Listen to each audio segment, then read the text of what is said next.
Hi my dear students.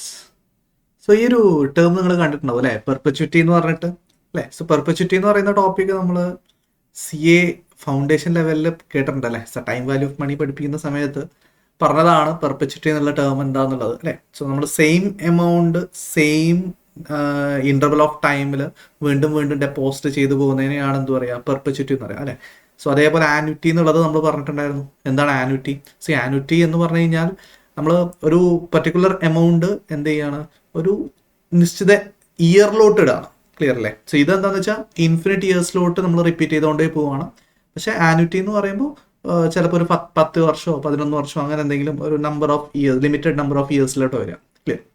അപ്പോൾ നമ്മൾ ഈ പെർപ്പച്വിറ്റി എന്നുള്ള കോൺസെപ്റ്റിന്റെ ബേസിസിലാണ് നിങ്ങൾ ഡിവിഡൻഡ് ഡിസ്കൗണ്ട് മോഡലിൽ നമ്മൾ ഇപ്പോൾ for example constant dividend approach ആയിക്കോട്ടെ അല്ലെങ്കിൽ ഗ്രോത്ത് മോഡൽ ആയിക്കോട്ടെ. സോ ഈ രണ്ട് മോഡൽ നമ്മൾ ഡിസ്കസ് ചെയ്യുന്നത് പെർപ്പച്വിറ്റി എന്ന് പറയുന്ന ഒരു കോൺസെപ്റ്റാണ്. ക്ലിയർ അല്ലേ? സോ അതായത് നിങ്ങളിപ്പോൾ കോസ്റ്റ് ഓഫ് ഇക്വിറ്റി കണ്ടുപിടിക്കുമ്പോഴും നമ്മൾ അതിൽ പറയുന്ന ടു മെത്തേഡ്സ്. ഫോർ എക്സാമ്പിൾ ഈ പറഞ്ഞ കോൺസ്റ്റന്റ് ഡിവിഡൻഡ് അപ്രോച്ച് അല്ലെങ്കിൽ ഗ്രോത്ത് അപ്രോച്ച് എന്ന് പറയുന്ന മോഡൽ, ഗോഡൻസ് മോഡലും ഉണ്ട്. ഓക്കെ, സോ ഈ മോഡലൊക്കെ പെർപ്പച്വിറ്റി എന്നുള്ള കോൺസെപ്റ്റിനെ വെച്ചിട്ടാണ് പറയുന്നത് അല്ലേ. സോ ഇപ്പോൾ ഫോർ എക്സാമ്പിൾ ഇതിൻ്റെ ഉദ്ദേശം ഞാൻ പറഞ്ഞുതരാം. ഫോർ എക്സാമ്പിൾ നിങ്ങളിപ്പോൾ ഫസ്റ്റ് ഇയറിൻ്റെ എൻഡിൽ, ഓക്കെ, സോ ഫോർ എക്സാമ്പിൾ നമുക്കൊരു ആദ്യത്തെ വർഷത്തിൻ്റെ എൻഡിൽ ഓക്കെ ഒരു 10,000 റുപ്പീസ് നിങ്ങൾ ഇൻവെസ്റ്റ് ചെയ്യണം.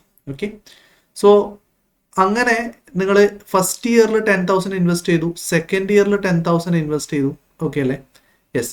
ഇപ്പോൾ ഫോർ എക്സാമ്പിൾ നിങ്ങളോട് പറയുന്നു the cost of capital is 10%. So 10% എന്നുള്ള പ്രസന്റ് വാല്യൂ ഫാക്ടർ എടുത്ത് നോക്കുകയാണെങ്കിൽ ഇവിടെ 0.909, 0.826. സോ ഇതൊക്കെ വെച്ചിട്ട് നമുക്ക് 9090 8260 സോ ഇങ്ങനെ കിട്ടും അല്ലേ. സോ വിച്ച് ഇസ് കം എത്രയാ 17,350 അല്ലേ, 17,350 വരുന്നത് അല്ലേ. സോ ഇതിപ്പോൾ നിങ്ങൾ ഇങ്ങനെ ഇയർ കൂട്ടിക്കൊണ്ട് പോകാം. 10 ഇയേഴ്സ് ഇപ്പം ഞാൻ പറഞ്ഞു ഇപ്പോൾ 2 ഇയേഴ്സിലേക്ക് വരുമ്പോഴാണ് 17,350 വരിക അല്ലേ. സോ ഇത് ഇങ്ങനെ ഇൻഫിനിറ്റ് നമ്പർ ഓഫ് ഇയേഴ്സിലോട്ട് ഈ 10,000 നിങ്ങൾ വീണ്ടും വീണ്ടും വീണ്ടും വീണ്ടും ഇങ്ങനെ ഡെപ്പോസിറ്റ് ചെയ്തുകൊണ്ട് പോകുകയാണെന്ന് വിചാരിക്കും. സി അങ്ങനെ വരുമ്പോൾ നമുക്ക് ഇത് പ്രസന്റ് വാല്യൂ ഫാക്ടർ വെച്ച് മൾട്ടിപ്ലൈ ചെയ്യുമ്പോൾ നമുക്ക് നമ്മൾ ഡെപ്പോസിറ്റ് ചെയ്യാൻ പോകുന്ന ഓരോ 10,000 പ്രസന്റ് വാല്യൂട്ട് വരുമ്പോൾ മൊത്തത്തിൽ ഇൻഫിനിറ്റ് ഇയേഴ്സിലോട്ട് ഈ 10,000 ഡെപ്പോസിറ്റ് ചെയ്യുമ്പോൾ what is A present value എന്ന് പറയും. സോ അത് കംസ് അപ്രോക്സിമേറ്റ്ലി അല്ലെങ്കിൽ ഈക്വൽ ടു 1 lakh എന്ന് പറയാം. സോ ഇതെങ്ങനെ കണ്ടുപിടിക്കുക? സോ ഇക്വേഷൻ വൈസ് ആയിട്ട് നിങ്ങൾ പഠിച്ചിട്ടുണ്ട് A/I equal to present value എന്ന് പഠിച്ചിട്ടുണ്ട് അല്ലെ. Present value of perpetuities A/I. So അതായത് നമ്മൾ 10,000 ഡിവൈഡഡ് ബൈ 10% കിട്ടും, which is equal to 1 lakh. Clear ആണോ? യെസ്. സോ ഇതിന്റെ മീനിങ് ഇത്രയേ ഉള്ളൂ. നിങ്ങളിപ്പോൾ ഫോർ എക്സാമ്പിൾ എല്ലാ വർഷവും 10,000 എന്ന് പറയുന്നതും ഇന്ന് ഒരു ലംസമായിട്ട് 1 lakh എന്ന് പറയുന്നതും ഈക്വൽ ആണ് അല്ലേ. സോ ഫോർ എക്സാമ്പിൾ ഞാൻ ഒരു 1,00,000 രൂപ ഇൻവെസ്റ്റ് ചെയ്തു എന്ന് വിചാരിക്കുക. 1,00,000 രൂപ ഇൻവെസ്റ്റ് ചെയ്താൽ ആ 1,00,000ന്റെ മുകളിൽ നിങ്ങൾക്ക് 10% റിട്ടേൺ കിട്ടുവാണെങ്കിൽ ഫസ്റ്റ് ഇയർ എൻഡ് ആകുമ്പോഴേക്കും നിങ്ങൾക്ക് 10,000 കിട്ടും അല്ലേ. സോ ആ 10,000 ഞാൻ വിഡ്രോ ചെയ്തു. അപ്പോൾ വീണ്ടും അവിടെ ബാങ്കിൽ ബാലൻസ് എത്രയുണ്ട്? 1 lakh തന്നെ ഉണ്ട്. ക്ലിയർ അല്ലേ? യെസ്. അപ്പോൾ നെക്സ്റ്റ് 1 more ഇയറും നമ്മൾ എന്ത് ചെയ്തു? ആ 1 lakh അവിടെ തന്നെ വെച്ചു. ഇപ്പോൾ 10% കിട്ടി, 10,000 കിട്ടി. സോ സെക്കൻഡ് ഇയർ ഓൾസോ 10,000 കിട്ടി, വിഡ്രോ ചെയ്തു. നമ്മുടെ ക്യാപിറ്റലായ 1 lakh റുപ്പീസ് അവിടെ തന്നെ ഉണ്ട്.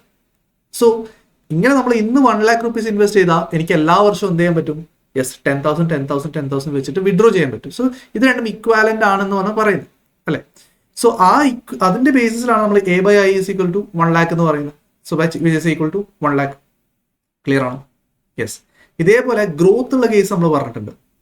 അവിടെ ഗ്രോത്ത് ഉള്ള കേസ് എന്ന് പറഞ്ഞു കഴിഞ്ഞാൽ നിങ്ങൾ എല്ലാ വർഷവും 10,000 എന്ന് ഡെപ്പോസിറ്റ് ചെയ്യുന്നതിന് പകരം ഒരു ചെറിയ എമൗണ്ട് ഗ്രോത്ത് എന്ന രീതിയിൽ വരികയാണ് അല്ലേ. ഫോർ എക്സാമ്പിൾ 10,000 ഉണ്ട്. So next year you are expecting A growth of 2%. So 2% growth എന്ന് പറഞ്ഞിട്ട് എക്സ്പെക്ട് ചെയ്യുമ്പോൾ 10,000 അത് 10,200 എത്തും അടുത്ത വർഷം. മൂന്നാമത്തെ വർഷം 10,200ന്റെ മുകളിൽ 2% കൂടും. സോ അങ്ങനെയാണ് പോവുക അല്ലേ.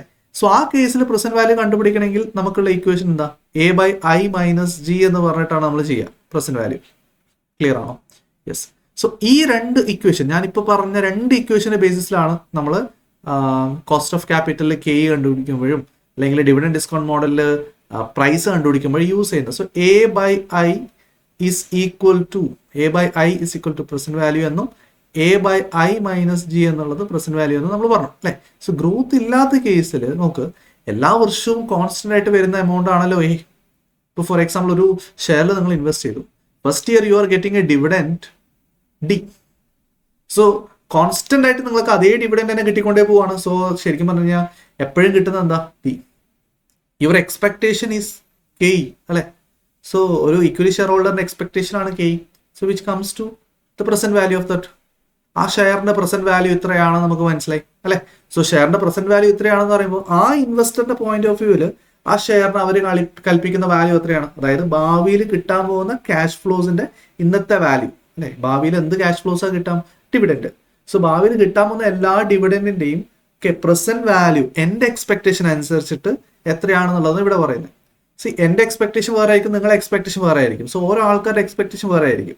So on an average the equity share ഹോൾഡേഴ്സിന്റെ എക്സ്പെക്ടേഷൻ എത്രയാണോ സോ അത് വെച്ചിട്ടായിരിക്കും നമുക്ക് പ്രൈസ് പറയാൻ പറ്റും. ക്ലിയർ ആണോ? സോ അങ്ങനെയാണ് നമുക്ക് D by K is equal to P zero എന്നുള്ള ഇക്വേഷനിലേക്ക് വരുന്നത്. സോ ഇതേ കേസിൽ ഇഫ് ഫോർ എക്സാമ്പിൾ നമ്മൾ ഗ്രോത്ത് എക്സ്പെക്ട് ചെയ്യുന്നു വിചാരിച്ചോ. ഗ്രോത്ത് എക്സ്പെക്ട് ചെയ്യുമ്പോൾ ഫസ്റ്റ് നിങ്ങൾ എടുക്കേണ്ടത് ഫസ്റ്റ് ഇയർ എൻഡിൽ നിങ്ങൾക്ക് എത്ര കിട്ടും എന്നുള്ളതാണ്. ഇപ്പോൾ ഫോർ എക്സാമ്പിൾ ആദ്യത്തെ വർഷം ലാസ്റ്റ് ഇയർ അല്ല ആദ്യത്തെ വർഷം അല്ലെങ്കിൽ നമുക്ക് പറയാം കഴിഞ്ഞ വർഷം നമ്മൾ പേയ്മെന്റ് ചെയ്തത് 10 രൂപയാണ്. ആൻഡ് 10 രൂപ നമ്മൾ ഫസ്റ്റ് 0th ഇയറിൽ പേയ്മെന്റ് ചെയ്തു. അല്ലെങ്കിൽ for example last paid dividend is 10 rupees. ഇനി നമ്മൾ 2% ഗ്രോത്ത് എക്സ്പെക്ട് ചെയ്യുന്നു എന്ന് പറയുമ്പോൾ we have to take D1. D1 എന്ന് പറഞ്ഞു കഴിഞ്ഞാൽ എന്താ? 10.2 ആണ് വരിക അല്ലെ. 10 rupees സാധനം ഗ്രോത്ത് വെച്ചിട്ട് D1 എത്ര കിട്ടും? 10.2. സോ ഫസ്റ്റ് ഇയർ എൻഡിൽ എത്രയാണ് വരുന്നത്? D1 ഡിവൈഡഡ് ബൈ നമ്മൾ നേരത്തെ അതേ പറഞ്ഞ പോലെ K മൈനസ് G എടുക്കണം. സെറ്റ് ആണോ? സോ ഐക്ക് പകരം K എടുക്കുന്നു. It's equal to present value. Clear? So നമ്മളിപ്പോൾ മുകളിൽ ചോദിച്ചിരിക്കുന്ന ക്വസ്റ്റ്യൻ ഫോർ എക്സാമ്പിൾ നിങ്ങൾക്ക് എല്ലാ വർഷവും 10 rupees കിട്ടുവാണ്. അല്ലെങ്കിൽ ക്വസ്റ്റ്യനിൽ പറഞ്ഞത് ഇങ്ങനെയാ, last year dividend is equal to 10 rupees and the growth rate is 2 rupees and the KE is equal to 10%. So ഈ കേസിൽ what is the present value അല്ലെങ്കിൽ what is the price of that share എന്നാ ചോദിച്ചേ. C price of the share as per dividend discount model എന്ന് പറയുന്നത് അതിന്റെ present value തന്നെയാണ്. അതായത് ഭാവിയിൽ കിട്ടാൻ പോകുന്ന ക്യാഷ് ഫ്ലോസിന്റെ പ്രസന്റ് വാല്യൂവിനെയാണ് ഡിവിഡൻഡ് ഡിസ്കൗണ്ട് മോഡൽ അനുസരിച്ചുള്ള പ്രൈസ് ആയിട്ട് പറയുന്നത്. സോ അങ്ങനെ വരുമ്പോൾ നമ്മൾ ഇക്വേഷൻ ആയിട്ട് എങ്ങനെയാണ് ചെയ്യേണ്ടത്? D1 divide by KE minus G അല്ലേ.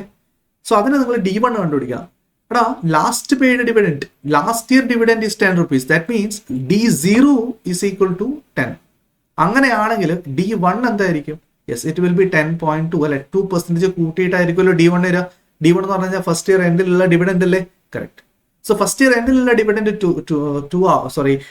2% കൂടുതലാകുമ്പോൾ 10.2 വരും. So 10.2 divided by 10% minus 2%. So which comes to 10.2 divided by 8%. So 10.2 divided by 8% എത്രയാണെന്നുള്ളത് കാൽക്കുലേറ്ററിൽ ഒന്ന് കണ്ടുപിടിച്ചോളൂ. What is the answer? 127.5 ആണോ? 10.2 divided by 8%. Yes. So it comes to 127.5. Clear ആണോ? എടാ ഇതാണ് price today's present value എന്ന് പറയുന്നത്. അതായത് ഷെയറിന്റെ ക്യാഷ് ഫ്ലോസിന്റെ പ്രസന്റ് വാല്യൂ ഇതാണ്. അല്ലെങ്കിൽ intrinsic value of that share is equal to 127.5. So intrinsic value of that share അല്ലെങ്കിൽ present value of the cash flows അതിനെ തന്നെയാണ് ഡിവിഡൻഡ് ഡിസ്കൗണ്ട് മോഡൽ അനുസരിച്ചുള്ള പ്രൈസ് ആയിട്ട് നമ്മൾ പറയുന്നത്. സെറ്റ് ആണോ? ഓക്കെ. ഇപ്പോൾ ഫോർ എക്സാമ്പിൾ ആക്ച്വൽ പ്രൈസ് ഇത് തന്നെ ആവണമെന്നില്ലടാ. നമ്മുടെ ഇൻവെസ്റ്ററിന്റെ പോയിന്റ് ഓഫ് വ്യൂവിലുള്ള പ്രൈസ് ഇതായിരിക്കണം എന്നാണ് പറയുന്നത് അല്ലെ. സോ അന്ന് മാർക്കറ്റിൽ ഇപ്പോൾ തന്നിരിക്കുന്ന പ്രൈസ് ഇസ് 110 എന്ന് വിചാരിച്ചു. സോ ഈ മാർക്കറ്റിൽ ആ ഒരു ദിവസം 110 rupeesലാണ് ഷെയർ ഉള്ളത്. പക്ഷെ നിങ്ങളുടെ പോയിന്റ് ഓഫ് വ്യൂവിൽ ഷെയറിന്റെ വാല്യൂ എത്രയാ? 127.5. സോ 127.5 വാല്യൂ കാണുന്ന ഒരു സാധനത്തിന് 110 രൂപയ്ക്ക് വിൽക്കുന്നുണ്ടെന്ന് പറഞ്ഞാൽ നിങ്ങൾ വാങ്ങിക്കൂലേ? യെസ്. സോ മാർക്കറ്റിന്റെ പ്രൈസ് എന്താണ്? അണ്ടർ ആണ്, കുറവാണ് അല്ലെ. So that means market price is under priced എന്ന് പറയാം. And that is why we will buy it അല്ലെ. സോ ഒരു സാധനം അണ്ടർ പ്രൈസ് നമ്മൾ ഉദ്ദേശിക്കുന്നതിനേക്കാളും നമ്മൾ എക്സ്പെക്ട് ചെയ്യുന്നതിനേക്കാളും കുറവായിട്ടുള്ള പ്രൈസ് ആണ് വരുന്നതെങ്കിൽ then we can buy it under price എന്ന് പറയാം. സോ നേരെ തിരിച്ച് ഇതേ ഐറ്റത്തിന് മാർക്കറ്റിൽ 150 rupees ഉണ്ടെന്ന് പറഞ്ഞു കഴിഞ്ഞാൽ we can say it is over priced അല്ലെ. സോ ഓവർ പ്രൈസ് ആയിട്ടുള്ള സാധനം നിങ്ങൾ വാങ്ങിക്കോ? ഇല്ല. ക്ലിയർ ആണോ? Yes. So thank you students.